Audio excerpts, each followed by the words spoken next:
யார் கட்சி ஆரம்பிச்சாலும் எந்த மாதிரி தான் ஆட்சி கருணாநிதி ஆட்சி கூட்டணியில் இருக்கிறோம்.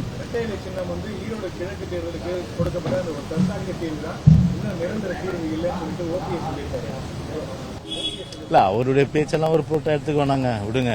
அதனால வந்து அது வந்து ஒரு என்னன்னா ஒரு வீணா போயிட்டாரு, ஒரு வேஸ்ட் லக்கேஜ் ஆயிட்டாரு, யூஸ்லெஸ். இல்லை யூஸ்லெஸ், இப்போ யூஸ்லெஸ்ஸாக இருக்கு. அவர் வந்து பாஜக கொத்தடிமை எடுத்துட்டு போட்டோம். அதில் வந்து உங்களுக்கு என்ன எனக்கு என்ன மாறுபட்ட கருத்து, அது யூஸ்லெஸ் ஆயிட்டாரு. அது யூஸ்லெஸ்ஸை பற்றி பேசி வேஸ்ட் டைமு. அதனால ஒன்று மட்டும் தெரிஞ்சுங்க, எங்கள் தலைவர் இன்னைக்கும் வந்து பார்த்தீங்கன்னா தமிழ்நாடு அரசியல் களத்தில் இன்னைக்கும் வந்து ஒரு போற்றப்படுவர் பேசப்படுவர்னா யாரும் வந்து தலைவர் எம்ஜிஆர் வந்து ஃபாலோ பண்ணுறோம், எம்ஜிஆர் மாதிரி நாங்கள் கொண்டு வரோம் தான் சொல்கிறாங்க இல்லையே. யாரும் வந்து நாங்கள் வந்து கருணாநிதி மாதிரி நாங்கள் வந்து ஆட்சி நடத்த போகிறது இல்லை, கருணாநிதி மாதிரி நாங்கள் வந்து செய்ய போகிறோம்னு சொல்லிட்டு யாரா சொல்கிறாங்களா? ஒருத்தரும் சொல்கிறது இல்லை.